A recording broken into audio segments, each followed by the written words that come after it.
మీ ఎలాంటి వ్యాపార ప్రకటనలకైనా వెంటనే మా ఛానల్ సంప్రదించండి. నమస్తే. ప్రస్తుతం మనతో పాటు ప్రముఖ ఆధ్యాత్మికవేత్త, జ్యోతిష్యరత్న, జ్యోతిష సామ్రాట్ చింతా రుక్మాన్ గదరావు గారు మనతో ఉన్నారు. గురుగారితో మాట్లాడేద్దాం. నమస్కారం గురుగారు. మాతృదేవోభవ, పితృదేవోభవ, ఆచార్య దేవోభవ. ఓం నమో మాందేశ్వరాయ నమః. గురుగారు, నవంబర్ మాసం విశేషంగా ధనుసు రాశి వాళ్ళకి ఎటువంటి అదృష్టం ఈ నెల కలిసి రాబోతుంది? ఎటువంటి పరిణామాలు వీళ్ళు ఎక్స్పెక్ట్ చేయొచ్చు అంటారు? ఓవరాల్గా ఎలాంటి పరిహారాలు తీసుకుంటే బాగుంటుంది అంటారు? 2025 నవంబర్ మాసం ధనుసు రాశి వాళ్ళకు ఎలా ఉంటుందని చెప్పుకునే ముందు ఈ రాశి వాళ్ళ గురించి ఏదైనా ఒక ప్రత్యేకమైన విషయం మనం మాట్లాడుకుందాం. ప్రతి మాసం మనకి ఇది అలవాటుగా ఉంది, చెప్తూ వస్తున్నాం. ధనుసు రాశి అంటే ఇది కాలపురుషులకు 9వ రాశి. ఆలయము 9వ స్థానం అంటే ఆలయము, 9వ స్థానం అంటే తండ్రి, 9వ స్థానం అంటే పితృదేవతలు కూడా వస్తారు. అంటే తాతలు, తండ్రి, ఆలయము. ఈ రాశికి అధిపతి గురువు. అంటే గురువు అంటే కూడా 9వ స్థానం వస్తుంది, గురుస్థానం. తండ్రి గురువే కదా, మొదటి గురువు తండ్రి, తల్లి వీళ్ళు వస్తారు. కాబట్టి మనకు 4వ స్థానం తల్లిని సూచిస్తుంది, 9వ స్థానం తండ్రిని సూచిస్తుంది.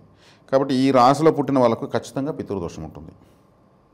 ఈ రాశిలో పుట్టిన, ఈ లగ్నంలో పుట్టిన అంటే పితృదోషం అంటే పూర్వీకుల యొక్క అనుగ్రహం ఉండదు అని అర్థం. ఈ రాశిలో పుట్టిన వాళ్ళకు లేదా ఈ లగ్నంలో పుట్టిన వాళ్ళకు మొదటి సంతానం వ్యతిరేకమైపోతుంది. వీళ్ళు వివాహం చేసుకున్న తర్వాత మొదటి సంతానం వ్యతిరేకం అంటే ఏమి అంటే స్త్రీలైతే తల్లితో వ్యతిరేకంగా ఉంటుంది, తండ్రితో ఫేవర్గా ఉంటుంది ఆ బిడ్డ, అబ్బాయి కానీ అమ్మాయి కానీ. పురుషులైతే వాళ్ళ తల్లితో ఫేవర్గా ఉంటుంది, తండ్రితో వ్యతిరేకంగా ఉంటుంది. ఒకవేళ అబార్షన్ అయిపోయిన కూడా అవకాశాలు ఎక్కువ ఉంటాయి. ఎందుకంటే 5వ స్థానము మేషం కాబట్టి. మేషం అంటే కుజుడిది. మేషరాశి అశ్వినితో స్టార్ట్ అవుతుంది. అశ్విని నక్షత్రం అంగవైకల్య నక్షత్రం, తలలేని గ్రహంతో కేతుతో ఉంటుంది. అందువల్ల అబార్షన్ అయిన కూడా అవకాశం ఉంటుంది. ఒకవేళ పుట్టిన వ్యతిరేకంగా ఉంటుంది. అది ఈ రాశి యొక్క ఆశ్చర్యకరమైనటువంటి ఒక విచిత్రం. కాబట్టి ఇక్కడ ఈ రాశి ద్విస్వభావ రాశి. ద్విస్వభావం అంటే వీళ్ళు కావాలనుకుంటే ఏదైనా చేస్తారు, వద్దనుకుంటే గమ్మున ఉంటారు. అంటే 2 స్వభావాలు ఉంటాయి. వీళ్ళకి కావాలన్నా వద్దా వీళ్ళే డిసైడ్ చేసుకుంటారు. అంటే స్థిరమైన స్వభావం ఉండదని అర్థం. అంటే పలు రకాల స్వభావము, అన్ని ఆలోచనలు వస్తూ ఉంటాయి. ఏదో ఒకటి ఆలోచిస్తున్నాడు, మల్టీ ప్రాజెక్ట్స్ గురించి ఆలోచిస్తూ ఉంటారు ఈ ధనుసు రాశి వాళ్ళు. అంటే ఈ రాశి యొక్క తత్వం అలాంటిది, అగ్నితత్వం ఉంటుందన్నమాట. కాబట్టి ఈ రాశి వాళ్ళకి ప్రత్యేకంగా ఇలా చెప్తూ వెళ్తే ఒక రాశి గురించి ఒక రోజంతా చెప్పచ్చు. మనం ఏదో ఒకటి చెప్పాలనేసి చెప్తున్నాం. అంటే ఏదో ఒకటి మనం తెలియజేయాలి కాబట్టి, ఒక ప్రత్యేకతను తెలియజేయాలి కాబట్టి చెప్తున్నాము ప్రతి నెల. కాబట్టి ఈ రాశి వాళ్ళ యొక్క లక్షణాలు ఇలా ఉంటాయి. ఇప్పటివరకు మనం ఇవి ఇంతవరకు చెప్పలేదు కాబట్టి వీళ్ళ ప్రత్యేకతను రాసి చెప్పచ్చు. ఇది పరిశోధనలు ఎక్కువగా ఉంటాయి. అసలు ధనుసు రాశి అంటేనే 4 కాల గుర్రము, ఇక్కడి నుంచి మళ్ళీ మనిషి దేహము. గుర్రం 4 కాళ్ళతో ఉంటుంది. దానికి ముందర తలకాడు వచ్చేకాడికి ఒక మనిషి ఉంటాడు. మనిషి ఉండి బాణం ఎత్తుకుంటాడు. ఆ బాణం ఎత్తుకుని పరిగెత్తా ఉండేది గుర్రం అన్నమాట. అది ఆకాశంలో జూమ్ చేసి చూస్తే ధనుసు రాశి అలా కనిపిస్తూ ఉంది. చేతిలో ధనుస్సు ఉంది కాబట్టి ధనుస్సు అన్నారు.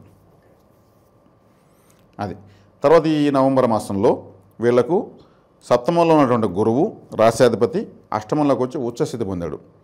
అష్టమ గురువు వచ్చేసాడు, మీకేదో కొట్టుకొని పోతుందని అవసరం లేదు. అది మంచిదే. ఎలా మంచిదంటే అష్టమ స్థానం ఉచ్చస్థానం, స్థానం 8 కావచ్చు, కానీ అది గురువుకి ఉచ్చస్థితి. ఆయన ఏం చేస్తున్నాడు? రోజు ద్వితీయాన్ని చూస్తాడు, ధనస్థానం చూస్తాడు. కాబట్టి వీళ్ళకు ధనపరంగా ఏదైనా అవకాశాలు, అనుకోని అవకాశాలు రావచ్చు, అనుకోని గ్రోత్ రావచ్చు, అనుకోని నిర్ణయాలు తీసుకోవచ్చు. ఇక 3వ స్థానంలో రాహు ఉన్నాడు. 3 అంటే రాహు పాపగ్రహం, మంచిదే. తృతీయ రాహు కరెక్ట్గా 18 సంవత్సరాల ముందు తీసుకుంటే వీళ్ళకు ఈ ధనుసు రాశి వాళ్ళకు ఏదో ఒక ప్రత్యేకత జరుగుంటుంది. అది వారి జీవితాలకు అనుగుణంగా ఏదో ఒక ప్రత్యేకత జరుగుంటుంది. ఇప్పుడు అది జరుగుతుంది. ఎందుకంటే ధనస్థానాన్ని గురువు చూడడం, 3వ ఇంట్లో రాహు ఉండడం, 18 సంవత్సరాలకు ముందు రాహు అదే ప్లేస్లో ఉండడము, అప్పుడు ఏదో ఒకటి వీళ్ళకు ఒక ప్రత్యేకమైనటువంటి సందర్భం, ఒక శుభం జరిగి ఉండడము, ఇవన్నీ గమనించవచ్చు. ఇక అర్ధాష్టమ శని బలహీనపడుతుంది. ఎందుకంటే గురువు చూస్తాడు శనిగ్రహాన్ని, 4వ స్థానాన్ని. అదేవిధంగా వీళ్ళకు వ్యయ స్థానంలో రవి కుజులు ఉన్నారు. 12వ ఇంట్లో రవి కుజుల ప్రభావంతో ఉంది. 11, 12 పైన రవి ప్రభావము, 12వ ఇంటి పైన కుజుల ప్రభావం. ఇది మంచిదే. ఎందుకంటే కుజుడు స్వస్థానం పడుతున్నాడు, పంచమాధిపతి వ్యయంలో ఉన్నాడు, స్వస్థానమే. రవి వ్యయంలోకి వస్తున్నాడు. అంటే ఈ రాశి భాగ్యము, ఈ రాశికి భాగ్యత మళ్ళీ వ్యయంలోకి వచ్చాడు. గురువు చూస్తున్నాడు. గురువు యొక్క చూపు ఇక్కడ బెనిఫిట్. శుభగ్రహ దృష్టి పడినటువంటి పాపగ్రహం లేదా పాపస్థానం కూడా శుభంగా మారుతుంది, సపోర్టింగ్ అయింది. శుక్రుడు లాభంలో ఉన్నాడు, ఇది కూడా మంచిదే. గురు శుక్రులు ఇద్దరు మొట్టమొదటి శుభగ్రహాలు కాబట్టి గురువు ఉచ్చస్థితి పడ్డాడు, శుక్రుడు స్వక్షేత్రంలోకి వచ్చాడు, ఇది మంచిదే. అదేవిధంగా బుధుడు కూడా లాభస్థితి వచ్చాడు, మళ్ళీ వ్యయానికి వస్తున్నాడు, గురుచూపు ఉంది. కాబట్టి ఓవరాల్గా తీసుకుంటే గ్రహాలు తక్కువ పాపత్వాన్ని ఎక్కువ శుభత్వాన్ని సూచిస్తూ ఉన్నాయి. ఇక్కడ మనమేమి ఇక్కడ ధనుసు రాశి వాళ్ళని పొగడాలనో ఇంకోటి కాదు, గ్రహాల స్థానాన్ని చెప్తున్నాము. ఆ స్థానం ఇచ్చా ఏం చూస్తాయి, అలా చూస్తే ఏమవుతుంది మనం వివరిస్తున్నాం. ఇంకేదైనా ఊహించుకోవాల్సిన అవసరం అయితే ఎవరికి ఏం లేదు.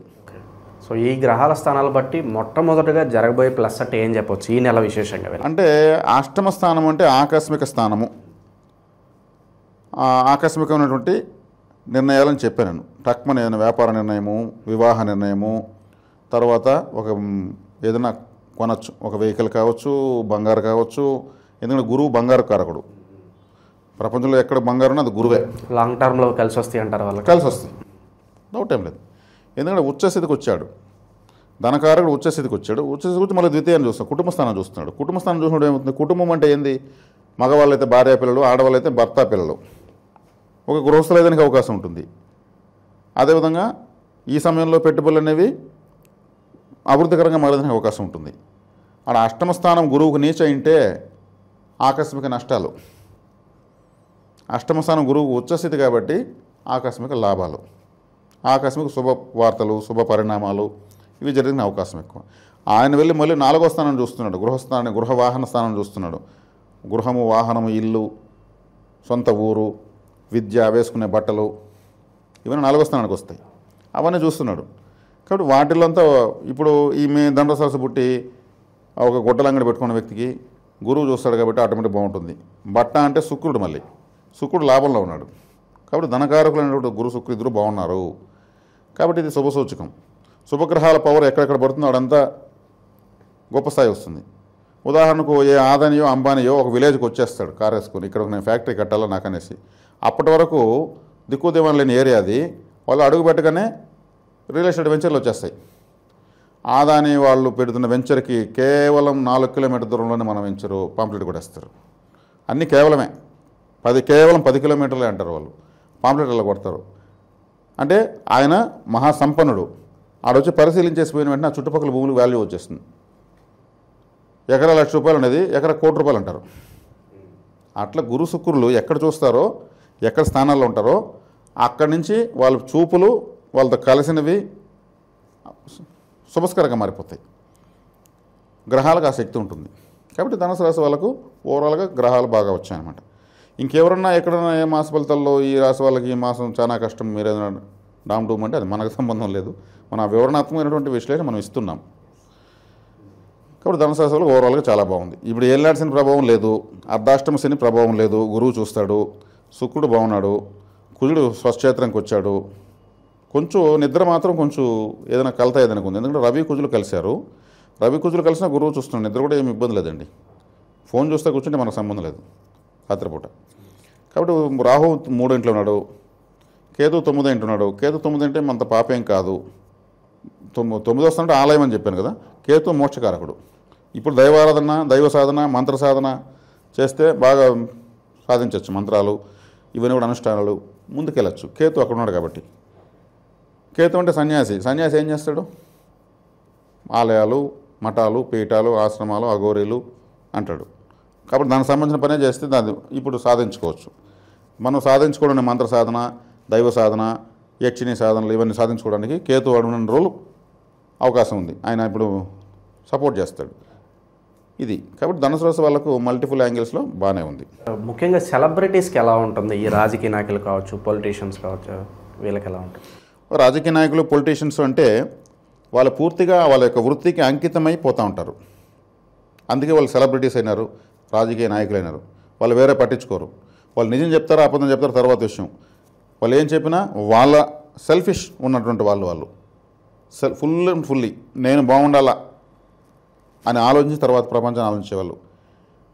ఇప్పుడు హీరోలు, హీరోయిన్లు ఒకసారి రోజుకు 200 సార్లు అర్థం చూస్తారు. ముందు వాళ్ళు బాగుండాలి, లేకపోతే అవకాశాలు రావు. అదే ప్రతి ఒక్కరు నేర్చుకోవాలి. వాళ్ళ నెత్తిని పెట్టుకుంటే వాళ్ళకి ఏమొస్తుంది, టైం వేస్ట్ అవుతుంది.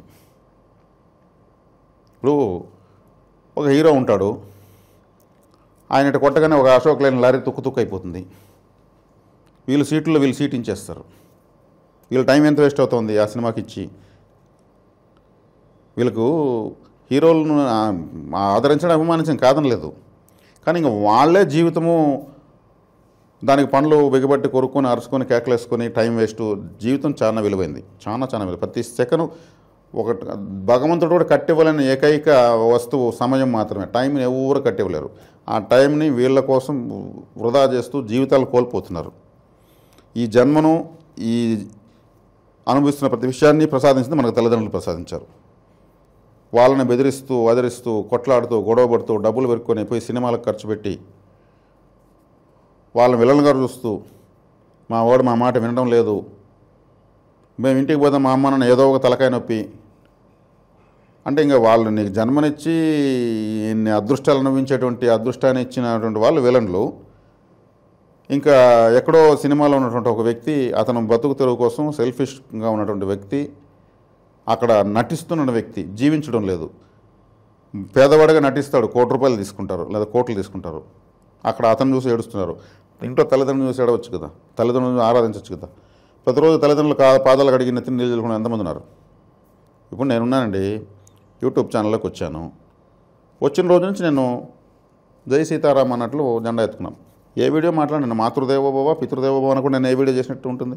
తల్లిదండ్రులే ముందు మనకు ముఖ్యం. నేను ఈ మాట మాట్లాడుతున్నానంటే వాళ్ళు నాకు అనుగ్రహించినటువంటి భిక్షమే. తర్వాతే దేవుడు కూడా, హరిహర బ్రహ్మాదులు ద్వాదశ జ్యోతిర్లింగాల తర్వాత విషయం, తల్లిదండ్రుల తర్వాతనే. వాళ్ళని గాలి కోలేసి వాళ్ళ విలువ తెలియకుండా సినిమా హీరోలని రాజకీయ నాయకులని ఫ్లెక్సీలు వాళ్ళ కదా. తల్లిదండ్రులు ఫ్లెక్సీ కట్టిన ఎంతమంది, తల్లిదండ్రికి ఫ్లెక్సీ కట్టిన ఎంతమంది. హీరోకి వెనకాల ఒక పులి బిడ్డ, సింహం బిడ్డ. ఈ సింహాలకు వాళ్ళేటికి పుడతారు నాకు అర్థం కాదు. నేను కామెడీగా చెప్తున్నా, సెటైల్ కూడా ఇస్తున్నా. వాళ్ళ తల్లిదండ్రులు కట్టండి, ఫ్లెక్సీ కట్టండి. ఎవరేమన్నా అనుకోని గర్వపడండి. అమ్మా నాన్నకు నేను ఫ్లెక్సీ కట్టాను, మా అమ్మ మా నాన్నకు వాళ్ళ మ్యారేజ్ డే కట్టాను, షష్టి పూర్తికి కట్టాను, నా బర్త్డేకి ముద్దుల బిడ్డగా నాకు జన్మించిన నా తల్లిదండ్రులను పెట్టాను. ఎంతమంది పెడుతున్నారు? తలుచుకున్న ప్రతిసారి నిద్ర లేవగానే తల్లిదండ్రులు తలుచుకొని, నిద్ర పోయేటప్పుడు తల్లిదండ్రులు తలుచుకుని ఎంతమంది ఉన్నారు. ఏదైనా కావాల్సి వస్తే వాళ్ళకి పీక పట్టుకుంటున్నారు. నాకు తెలిసి ఒక అబ్బాయి 7th క్లాస్ అబ్బాయి వాళ్ళ నాన్నను బెదిరించి, ఆయన ఏమీ తెలియని అమ్మాయికుడు పాపం, ఆయన దగ్గర డబ్బు లేకపోతే కూడా ఆయన ఈ పిల్లవాడికి భయపడి అక్కడ కొంచెం అప్పు చేసి 26,000 రూపాయల్లో ఆండ్రాయిడ్ ఫోన్ తీయించాడు. ఆయనకు తెలియదు ఆ ఆండ్రాయిడ్ ఫోన్లో ఏముందో, కొడుకు అంత ఇష్టపడుతున్నాడని అప్పులు చేసుకొచ్చి తీయించాడు. వాడు ఆ ఫోన్ పట్టుకొని వాడు చెడిపోయాడు. అసలు ఆ ఫోను ఉంటే మనోడు బాగుపడతాడు, చదువుకునేదానికి ఉపయోగపడుతుంది ఆయన అనుకుంటున్నాడు. కాడ ఏం కొడుకోడు, వాళ్ళు జరుగుబాటు పాపం. ఎవరికో ఉన్న వాళ్ళకి ఫోన్ చూసి ఇట్లా తల్లిదండ్రులను ఇబ్బంది పెడుతున్నారు. తల్లిదండ్రులని పూల్లో నెత్తిన పెట్టుకుని చూసుకోవాలన్నటువంటి వాళ్ళు ఎంతమంది ఉన్నారు. కాబట్టి ధనుసు రాశి పితృరాశి, పితృదోషం ఉన్న రాశి అని చెప్పాను, పూర్వీకుల అనుగ్రహం లేని రాశి అని చెప్పాను. వీళ్ళు ఎంత పితృసేవ చేస్తే ఇంక లైఫ్ సెటిల్.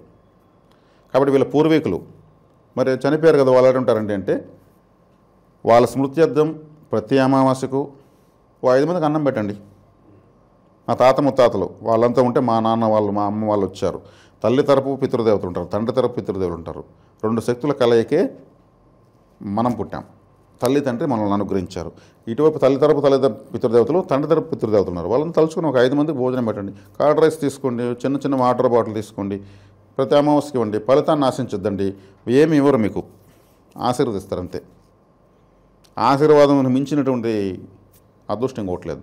పితృదేవతల ఆశీర్వాదమే కావాల్సింది. మనం చేసిన అన్నదాన పుణ్యం వాళ్ళకి వెళ్తుంది, వాళ్ళ ఆశీర్వాదం మనకు వస్తుంది. కాబట్టి ధనుసు రాశి వాళ్ళు పితృసేవ ఎంత చేస్తే అంత సక్సెస్. మళ్ళీ గోచారం పనిలేదు, జాతకం పనిలేదు. ఇది పితృరాశి. వీళ్లకు గురుగ్రహం కానీ, వీళ్ళకే కాదు ప్రతి ఒక్కరికి జాతకంలో గురుగ్రహం వక్రించి ఉంటే, ఇప్పుడు ప్రతి రాశి వాళ్ళకి చెప్తున్నాను ఇప్పుడు ఈ పాయింట్. ఎందుకంటే ఈ రాశి గురువు, ఈ రాశి గురువు అంటే డబ్బులు, గురువు అంటే గోల్డు, గురువు అంటే ఆలయము. ఆ గురువు వక్రించి ఉంటే వాళ్ళకు డబ్బులు నిలవదు, డబ్బులు రాదు, వాళ్ళ దగ్గర బంగారు నిలవదు, వాళ్ళు ఏ ఆలయానికి వెళ్ళినా ఫలితం రాదు. ఎందుకంటే వక్రించేశాడు గురువు. మరి రావాలంటే ఏం చేయాలి? వక్రించేసి అంతేనా, మళ్ళీ బతకాల్సి పని లేదా? అంటే డబ్బులు రాదంటే అప్పుల పాలవుతారు, ఆ అప్పులు తీరాలని గుడికి వెళ్తే దేవుడు అనుగ్రహించి ఫలితం రాదని చెప్పాను కదా. మరి బంగారం అంటే గ్లోబల్ కరెన్సీ, గురువు అంటే బంగారే. మరి ఆ ఉన్న బంగారంతో తాకట్టుకు వెళ్తే దాన్ని విడిపించుకోలేరు. విడిపిద్దామంటే దాన్ని పూర్తిగా అమ్మేస్తే కూడా చాలదనే విధంగా ఉన్నప్పుడు వదిలేస్తారు. అది అవుతుంది. మరి ఏం చేయాలి? ఇప్పుడు ధనపరమైన పరిహారం చెప్తున్నాం. ధనుసు రాశి వాళ్ళతో మనం చెబుతూ ప్రతి ఒక్కరికి చెప్తున్నాం. గురుగ్రహం ప్రతి ఒక్కరికి ఉంటుంది. ఎక్కడన్నా ఉండి వక్రంలో ఉంటే, లేదు వక్రించిన నక్షత్రంలో ఉంటే, వక్రించిన గ్రహ నక్షత్రంలో ఉన్న, రాహుకేతు నక్షత్రాల్లో ఉన్న, ఇంకా వేరే గ్రహం వక్రించున్న ఆ నక్షత్రంలో ఉన్న డబ్బులు నిలవదండి. ఎందుకు ఎక్కువ మంది డబ్బుల సమస్యలు? వాళ్ళ గురువు ఆ విధంగా ఉంటాడు. గురువు ఉన్నాడని తెలుసు, కానీ అక్కడ ఏం చేస్తున్నాడంటే వక్రించిపోయినాడు. కాబట్టి కరెన్సీని రివర్స్లో లెక్క పెట్టాలి. గురువు వక్రం కదా, కరెన్సీ కారకుడు, రివర్స్లో లెక్క పెట్టాలి. అంటే గాంధీ మహాత్ముడు ఇలా ఉంటాడు కదా, ఇలా లెక్క పెడుతూ ఉంటారు. బోలిచ్చి ఇట్లా లెక్క పెట్టాలి. ఒక నోటు పైకి, ఒక నోటు కిందికి, ఒక నోటు ముందుకి, ఒక నోటు వెనక్కి. రివర్స్ కౌంటింగ్ వల్ల, కరెన్సీ రివర్స్ కౌంటింగ్ వల్ల గురుగ్రహ వక్రత్వం పోతుంది, కరెన్సీ కలిసి వస్తుంది. అదే గోల్డ్ని ఏం చేయాలి? గోల్డ్ అంటే గురువే కదా. ఒక చిన్న రింగు, ఒక $1 తీసుకొని అవసరం లేకపోయినా తాకట్టు పెట్టాలి. ఒక 1000 రూపాయలకి 2000కి. ఇప్పుడు గ్రామ్ 10,000, 7,000 కూడా ఇస్తారు గ్రామ్కి. ఒక 1000కో 2,000 రూపాయలు తాకట్టు పెట్టాలి అవసరం లేకపోయినా. 10 డేస్ తర్వాత దాన్ని మళ్ళీ వెనక్కి తెచ్చేయాలి. మళ్ళీ 10 డేస్ గమనం ఉండాలి. మళ్ళీ 10 డేస్ తర్వాత మళ్ళీ తాకట్టు పెట్టాలి. మళ్ళీ 10 డేస్ తర్వాత వెళ్ళదు. ఇలా ముందుకి వెనక్కి వక్రిస్తూ ఉండడం వల్ల బంగారాన్ని ఆటోమేటిక్గా ఆల్రెడీ విడిపించిన బంగారం విడిపించుకోవడానికి కూడా బలం పెరుగుతుంది. ఇది ఒక తంత్రం. ఇక గుడి, ఏ టెంపుల్కి వెళ్ళినా మాకు ఫలితాలు రాలేదని అంటే గురువు వక్రంలో ఉంటాడు. గుడిలోకి వెళ్ళి కొద్ది దూరం వెళ్ళి మళ్ళీ వెనక్కి వచ్చేయాలి, మళ్ళీ లోపల పోవాలి. గుడిలో వక్రించడం వల్ల గురుగ్రహం అనుకూలిస్తుంది. ఇది ధనపరమైనటువంటి రెమెడీ. ధనుసు రాశి వాళ్ళు కాకుండా ప్రతి ఒక్కరు చేసుకోవాలి ఇది. కాబట్టి ధనుసు రాశికి అధిపతి గురువే. ఆయనే బంగారు, ఆయనే డబ్బులు, ఆయనే ఆలయము, ఆయనే తండ్రి, ఆయనే పితృదేవతలను సూచించేటువంటి రాశికి అధిపతి నేను కాబట్టి ఈ పరిహారాలు కంపల్సరీ. కాబట్టి ధనుసు రాశిలో రాహు ఉన్నా, ధనుసు రాశిలో రవి ఉన్నా, ధనుసు రాశిలో గురువు ఉన్నా వాళ్ళు పితృపరిహారం చేసుకునే తీరాలి. ఎక్కువ దోషం ఉందని అర్థం. గురువు వక్రించున్నా నేను చెప్పినట్టు రివర్స్ కౌంటింగ్ చేయాలి. గుడిలో ముందుకెళ్ళి వెనక్కి రావాలి. బంగారాన్ని అవసరం లేకపోతే తాకట్టు పెట్టి ఇలా దాన్ని ఏం చేయాలి? ముందుకు వెనక్కి చేయాలి. నమ్మకం లేకపోతే వదిలేయచ్చు. ఆ కష్టాల్లో నిజంగా ఉండి వీళ్ళు చేయొచ్చు. రిజల్ట్ వచ్చిన కంటిన్యూ కావచ్చు. ఇక్కడ ఎవరికో డబ్బులు ఇవ్వమని చెప్పడం లేదు. ఈ పరిహారం చేస్తాము, ఈ హోమం చేస్తాము, మీకంతా సూపర్ అని చెప్పి దాని జోబులు వేసుకెళ్ళిపోతారు వాళ్ళు. అది ఒక మాఫియా గాళ్ళు ఉంటారు. అది చాలా తప్పు. సమాజాన్ని ఏమార్చకూడదు. మరి వాళ్ళకి వాళ్ళు చేసుకున్న పరిహారాలు చెప్పాలి. వాళ్ళకి వీలున్నప్పుడు చేసుకుంటారు. దీనికోసం ఇంకొక విధమైన పర్యవేలు చేయకూడదు. కాబట్టి ధనుసు రాశి వాళ్ళకు ఇది ఒక ప్రధానమైన సూచన. వీళ్ళు పితృపరిహారాలు ఎంత ఎక్కువ చేస్తే అంత మంచిది. తర్వాత తరాల వాళ్ళకి ఈ పితృదోషం ఎంటర్ కాదు. ఇప్పుడు ధనుసు రాశిలో పుట్టి పితృదోషం ఉంటుందని చెప్పాను. వీళ్ళు ఇప్పుడు ఇవి చేయడం వల్ల వీళ్ళకి పుట్టే పిల్లలకి పితృదోషంలో పుట్టరు. ఆడికి కట్ అయిపోతుంది. అదేమవుతుంది? చేయకపోతే ఆస్తిలాగా అతని జాతకంలో కూడా పితృదోషం అది వారసత్వంలాగా పోతూ ఉంటుంది. ఇప్పుడు ఒక వంశం ఉంటుంది, ఆ వంశంలో అందరూ బట్టలు వారసత్వంగా వస్తూ ఉంటుంది. అలా ఇది దోషం కూడా మళ్ళీ తొక్కుంటూ వెళ్తూ ఉంటుంది. అది కంపల్సరీ చేసుకోవాలి. తర్వాత మనం ప్రతి రాశికి ఏం చెప్తున్నాము? ఒక బ్యాంకులో అకౌంట్ ఓపెన్ చేసుకోమని చెప్తున్నాం. అదేవిధంగా కార్తీక మాసం గురించి చెప్తున్నాం. కార్తీక మాసంలో ఈ ధనుసు రాశిలో మనకు ఏ నక్షత్రాలు ఉంటాయంటే మూల, పూర్వాషాఢ, ఉత్తరాషాఢ. ఈ మూల నక్షత్రానికి కృత్తిక నక్షత్రము విపత్తారవుతుంది. అప్పుడేం చేయాలంటే వీళ్ళు దీపాలు పెట్టకూడదు. దీపాలు దానంగా ఇవ్వచ్చు, డొనేట్ చేయొచ్చు. చిన్న ప్రమిదలు ఆలయాల కాడికి వెళ్తే మా దీపాలు పెట్టండి అమ్మా అంటే హ్యాపీగా తీసుకుంటారు. మన ఉద్దేశం మంచిదే. ఆలయాల్లో మనం దీపాలు వెలిగించడానికి సర్వీస్ ఇస్తున్నాం. దానం చేయొచ్చు, ఆయిల్ దానం చేయొచ్చు, వత్తులు దానం చేయొచ్చు. అదేవిధంగా ఆ నూనె అఖండ దీపాల్లోనే పోయాలి. ఆలయంలో పెద్ద ఆలయాలు ఒక్కొక్క టెంపుల్లో ఉండవు. అప్పుడేం చేయొచ్చు అంటే ఆయిల్ స్వామివారి గర్భగుడిలో ఇచ్చే పూజారికి ఇచ్చి ఆ మూల విరాట్ దగ్గర వెలుగుతున్న దీపంలో తగ్గే కొద్దిగా పోయిండి అని చెప్పాలి. అది మంచిది. అదేవిధంగా పూర్వాషాఢ నక్షత్రం వాళ్ళకు కృత్తికా నక్షత్రము సంపత్కారం అవుతుంది. వీళ్ళు వెలిగించవచ్చు. సంపత్కరం మంచిది. సంపత్కరం అంటే డబ్బులు వస్తుందని అనుకోకూడదు. ఇంక వేరే ఏదైనా శుభాలు జరగచ్చు, ప్రయత్నిస్తున్న పని జరగచ్చు. వీళ్ళ యొక్క పెండింగ్ విషయాల్లో వెలుగులు రావచ్చు. మంచిది. వీళ్ళు మాసంతో వెలిగించవచ్చు. అదేవిధంగా ఉత్తరాషాఢ వాళ్ళకు జన్మతార కాబట్టి వీళ్ళ తారను వీళ్ళు ఉద్దీపితం చేసుకోవచ్చు. వీళ్ళు పెట్టచ్చు. ఆ తర్వాత మూలా నక్షత్రం వాళ్ళు పూర్వాషాఢ నక్షత్రానికి సంబంధించినటువంటి ధనలక్ష్మి బ్యాంకులో అకౌంట్ ఓపెన్ చేసుకోవచ్చు. Dhanalakshmi bank, bank of Baroda. Bank of Baroda ఎందుకంటే అందులో లక్ష్మీ విలాస్ బ్యాంక్ మెర్జ్ అయింది. లక్ష్మీ విలాస్ బ్యాంక్ శుక్రుడే, ధనలక్ష్మి బ్యాంకు శుక్రుడే. లక్ష్మీది ఏమంటే శుక్రుడు అనేసి మనకు శుక్రవారం రోజు లక్ష్మీ పూజలు చేస్తారు కాబట్టి. తర్వాత మనకు పూర్వాషాఢ నక్షత్రం వాళ్ళు కృత్తిక నక్షత్రం అంటే ఉత్తరాషాఢ నక్షత్రానికి సంబంధించినటువంటి Yes Bank, IDFC First Bank, ఇది రవిగ్రహానికి సంబంధించినటువంటి బ్యాంకు. ఈ బ్యాంకులో వీళ్ళు అకౌంట్ ఓపెన్ చేసుకోవచ్చు. అదేవిధంగా ఉత్తరాషాఢ నక్షత్రం వాళ్ళు శ్రవణ నక్షత్రానికి సంబంధించినటువంటి హెచ్డిఎఫ్సి బ్యాంకులో అకౌంట్ ఓపెన్ చేసుకోవచ్చు. ఇప్పుడు ఈ 3 నక్షత్రాల వాళ్ళు ఆ నక్షత్రం రోజు ఏదో ఒక ట్రాన్సాక్షన్ చేయొచ్చు. ఆ నక్షత్రం రోజు అదే బ్యాంకులో అకౌంట్ ఓపెన్ చేసుకోవచ్చు. ఆ నక్షత్రం రోజు అదే బ్యాంకులో వెళ్ళి కొద్దిసేపు కూర్చొని రావచ్చు. ఎందుకు అంటే సంపత్తార అంటే కుబేర శక్తి కలిగినటువంటిది అనమాట. కుబేరుడు ఎక్కడ ఉంటాడంటే ఎక్కువగా గోల్డ్ షాప్సు, బ్యాంకులు, ట్రెజరీలు, ఏటీఎంస్, ఫైనాన్స్ కంపెనీలు ఇటా చోట్ల కుబేర ప్రభావం ఉన్న చోటన అవన్నీ ఏర్పడతాయి. గోల్డ్ షాపులో కూడా వీళ్ళు తిరిగేసి రావచ్చు ఈ సంపత్తార సమయంలో. ఇది వీళ్ళు చేసుకోవాల్సినటువంటి ధనపరమైనటువంటి ఒక ప్రత్యేకమైనటువంటి పరిహారం. ఓవరాల్గా ఈ మాసం ధనుసు రాశి వారికి ఏ విధంగా ఉంటుంది, అలాగే కని విని ఎరగని ధనపరంగా రెమెడీస్ కూడా మాకు తెలియజేశారు. ధన్యవాదాలు సార్. ధన్యవాదాలు.